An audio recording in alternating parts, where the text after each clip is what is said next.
کہ اللہ تعالیٰ کی صفت جو ہے نا وہ عابد نہیں ہے، عبادت گزار ہونا یہ اللہ کی صفت نہیں ہے، عالم ہونا اللہ کی صفت ہے. تو کتنی بڑی بات ہے کہ آپ کو اس صفت کا مطلب فیض مل رہا ہے. اللہ جیسا عالم تو ممکن ہی نہیں ہے کوئی ہو، نہ کوئی سوچ بھی سکتا ہے، لیکن یہ کہ اس کی صفت کی ایک اس میں مظہر ہے یہ عالم جو ہے، یہ عالم ہے. تو عالم ہونا تو بہت بڑی بات ہے. کسی افسر، کسی میجر، کسی کرنل، کسی جرنل کے چہرے کو دیکھنے کی فضیلت نہیں ہے. حدیث میں عالم کے چہرے کو دیکھنے کی فضیلت ہے کہ عالم کا چہرہ دیکھنا عبادت ہے. لیکن کس نیت سے دیکھیں؟ خار بھر کے دیکھے تو نہیں ہوگا سواب. اعلیٰ حضرت رحمۃ اللہ تعالی علیہ نے اس کی بڑی پیاری وضاحت فرمائی کہ تعظیم کی نیت سے عالم دین کا چہرہ دیکھے گا، اس کا دیدار کرے گا تو یہ عبادت ہے. تو اللہ کرے کہ آپ سب علماء بن جائیں اور باعمل علماء بنے. پیسوں کے پیچھے مت بھاگنا، شہرت کے پیچھے دوڑ نہیں لگانا، دوسروں کی ریس نہیں کرنا، علم دین کو ہی بہت بڑی نعمت تسلیم کر لینا، عملی طور پر، وربلی طور پر نہیں، عملی طور پر کہ بس اللہ نے مجھے یہ جو نعمت دی ہے بس اس کا میں اگر عمر بھر بھی شکر ادا کروں تو نہیں کر سکوں گا. وہ اچھی اچھی نیتوں سے علم دین حاصل کریں، اور یہ علم دین کا ثواب اسی صورت میں ملے گا کہ آپ ثواب کے لیے کریں گے، علامہ کہلوانے کے لیے کریں گے. تو پھر تو وہ حدیث شریف ہے جی ہاں کہ سب سے پہلے قاری، سخی اور شہید یہ سب سے پہلے لائے جائیں گے قیامت کے روز.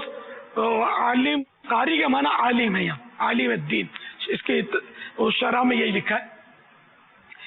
یہ کہ وہ عالم کو اللہ تعالیٰ اپنی نعمتیں ارشاد فرمائے گا تو وہ اس کا اقرار کرے گا. تو نے شکرانے میں کیا کیا؟ یہ حدیث کا مضمون اور خلاصہ عرض کر رہا ہوں. اللہ تعالیٰ فرمائے گا تو نے اس کا شکرانے میں کیا کیا؟ مطلب میں نے تیرے لیے علم دین حاصل کیا، اس کو پھیلایا. ارشاد ہوگا تو جھوٹا ہے، تو نے اس لیے علم حاصل کیا کہ تجھے قاری کہا جائے. حدیث میں الفاظ یہ ہیں، لیکن وہ قاری کی تشریح جو ہے نا وہ شرح، وہ عالم. ٹھیک ہے؟ تو اب معنی یہ بنیں گے کہ تو نے علم اس لیے حاصل کیا کہ تجھے عالم کہا جائے. تو کہہ لیا گیا اور اس کو گھسیٹ کر اوندے منہ جہنم میں جھونک دیا جائے گا. اس طرح مالدار سخی جو سخاوتیں کرتا تھا اس کو اللہ اپنی نعمتیں یاد دلائے گا، وہ اقرار کرے گا تو نے کیا کیا؟ تیری راہ میں خرچ کیا تو جھوٹا ہے، تو نے اس لیے خرچ کیا کہ تجھے سخی کہا جائے تو کہہ لیا گیا. آج کل یہ جو مخیر حضرات جو ہے نا یہ بالکل یعنی کہ یہ نوٹ کر لیں، یہ بیچارے اتنے عقل سے پیدل ہوتے ہیں. یہ جب چیک بھی دیتے ہیں نا، بارہ آپ نے دیکھا ہوگا اخباروں میں چیک دیتے ہیں تو وہ سیدھا ہاتھ ملا رہے ہوتے ہیں، الٹے ہاتھ سے چیک دے رہے ہوتے ہیں اور کیمرے کی طرف دیکھ رہے ہوتے ہیں. یہ میں نے دیکھا ہے. تو یہ واٹ از دس؟ یہ کیا کر رہے ہیں آپ؟ عقل کہاں گئی آپ کو؟ ثواب کی نیت نہیں کری آپ نے. ثواب کی نیت کری ہوتی تو کیمرے کی طرف کیوں دیکھتے؟ تو جو مطلب اس لیے دے نا، جو اس لیے دے کہ دنیا میں اس کو سخی کہہ دیا گیا، سمجھے؟ اب کچھ نہیں، اب اس کو بھی اٹھا کر جہنم میں جھونک دیا جائے گا. نام چاہیے، سب کو اعلان ہونا چاہیے. نام لے کر مسجد میں امام صاحب دعا کریں کہ میں نے پنکھے لگا دیے مسجد میں، کارپیٹ بچھا دیا ہے. ایسا کائے کو کرتے ہیں؟ اللہ کے لیے کرو نا. دعا خود ہی کریں گے لوگ، نہ کریں تو کوئی بات نہیں. تو یوں مطلب اللہ کے لیے سب کچھ ہونا چاہیے. جو بھی نیک عمل ہے تو ثواب ملے گا، اور اس کی طرف جو ثواب ملے گا نا اس کی دنیا اور مافیا میں کوئی مطلب مقابلہ ہی نہیں ہے. ساری دنیا کے خزانے ایک طرف اور اللہ تعالیٰ کی طرف سے اجر و ثواب، اس کی رحمت کی ایک نظر ایک طرف. تو اس طرح مطلب یہ کہ وہ سخی کو بھی پھینک دیا گیا جہنم میں. شہید کا بھی نعمتیں اقرار کرے گا، تیری راہ میں شہید ہوا، میں لڑا تیری راہ میں شہید ہوا. جھوٹا تو اس لیے لڑا تھا کہ وہ شہید ہوا تھا کہ لوگ تجھے بہادر کہیں، تو کہہ لیا گیا، اس کو بھی جہنم میں ڈال دیا جائے گا. تو یہ مفتی احمد یار خان صاحب نے اس حدیث پاک کے تحت لکھا کہ یہ 3 کی تو مثال دی گئی ہے، اور بھی جو اعمال ہیں اس میں اسی کو قیاس کریں. اب مثال کے طور پر ہم اپنے مدنی ماحول میں اس کو سوچیں کہ مبلغ ہے اور تڑاکے کڑاکے کا بیان کرتا ہے نا، کہ لوگ واہ واہ کریں، سبحان اللہ کریں. اگر چند افراد ہوں، چند عیسائی بھائی ہوں تو بیان نہیں ہو پاتا. بہت زیادہ ہو، پبلک ہو، ایکو ساؤنڈ لگا ہوا ہو، واہ واہ سبحان اللہ کہنے والے موجود ہو، تو تب بیان میں مزہ آتا ہے. اور اس لیے بیان کرتا ہے کہ واہ واہ ہو، کیا خوب بیان کیا. اور مدنی پھول ہم بولتے ہیں نا، عمدہ نکات یہ چھپا کے رکھتا ہے، خاص اس کے لیے کہ تھوڑا لوگ بولیں گے یار کیا بات کی ہے، کیسا ڈھونڈ کے لایا، واہ واہ ہوگی. تو پھر یہ دیکھ لیں آپ. اور 3 کا انجام چوتھے کہیں ہم نہ ہو جائیں اس کی جگہ، اٹھا کے پھینک دیا جائے کہ تو نے برابر بیان کیا تھا، تو مبلغ بنا تھا، لیکن میرے لیے تھوڑی بنا تھا، تو واہ واہ کروانے کے لیے اور عمدہ عمدہ مدنی پھول کی تعریفیں سننے کے لیے تو نے یہ سب کچھ کیا تھا. اسی پر نعت خوان اپنے آپ کو قیاس کرے کہ تو نے میرے لیے تھوڑی مطلب وہ گلا پھاڑا تھا. یہ گلا پھاڑنا میں ایک محاورتن کہہ رہا ہوں، ورنہ گلا پھاڑنا کہ جس سے خود کو ایذا ہو یا دوسرے کو ایذا ہو تو یہ ویسے ہی مکروہ ہے، چاہے نعت شریف ہو، چاہے قرات ہو، چاہے بیان ہو، چاہے خطاب ہو. جو شعلہ بیانی فرماتے ہیں نا وہ بھی نوٹ کر لیں. ہاں شعلہ بیان خطیب ہے، اگر یہ ان کو ضرر ہو رہا ہے، گلا بیٹھ جاتا ہے تو تکلیف ہو جاتی ہے، تو ان کو شریعت نے روکا ہوا ہے. نہیں، اپنے آپ کو بھی تکلیف نہیں دینی ہے. اب گلا اس وقت پھٹتا ہے جب پبلک زیادہ ہوتی ہے، پبلک کا ٹھٹ ہوتا ہے. نعت خوان بغیر ایکو ساؤنڈ کے پڑھ نہیں پاتا، بھلے پیسے نہیں لیتا، وہ بہت مخلص بندہ ہے، پیسوں کے لیے نہیں پڑھتا، لیکن ایمانداری سے سوچ جب زیادہ پبلک ہوتی ہے تبھی پڑھنے کو جی چاہتا ہے نا.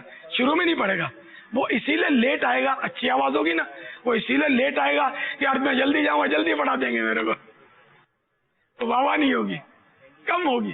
وہ جب پبلک بالکل جام ہو گئی تب وہ آئے گا، وہ شیر کی طرح، اور پھر یوں ہاتھ لہرا کر اپنے ساتھ، کس کو مدینے جانا ہے وہ پڑھے، جس کو مدینے جانا ہے میرے ساتھ پڑھے. وہ پتہ نہیں کیا کیا کر کے وہ ترکیب بناتے ہیں. ایسا نہیں کرے. وہ یہ شعر پڑھتے ہیں، لیکن وہ جو شعر اب میں پڑھنے لگا ہوں اس کے لیے بہت بڑا مجمع چاہیے آپ کو. دل میں ہو یاد تیری گوشہ تنہائی ہو، پھر تو خلوت میں عجب انجمن آرائی ہو. یہ جب تک مجمع بالکل جام نہ ہو نا اس وقت یہ شعر میں اسے پڑھا نہیں جاتا. یعنی دل اور زبان میں کتنا اختلاف ہے. تو اس لیے بہرحال یہ کہ اچھی اچھی نیتیں ہوں علم دین کی تو انشاءاللہ آپ کو اس کا نفع ہوگا. وہ ثواب بڑھانے کے نسخے، یہ 72 مدنی گلدستے ہیں اس رسالے میں، 42 پیجز، یہ ضرور حاصل کیجئے. اس میں بھی نیتوں کے مدنی پھول ہیں. اللہ تعالی ہم سب کو اچھی اچھی نیتیں کرنے کی توفیق عطا فرمائے. صلو علی الحبیب صلی اللہ علیہ وسلم.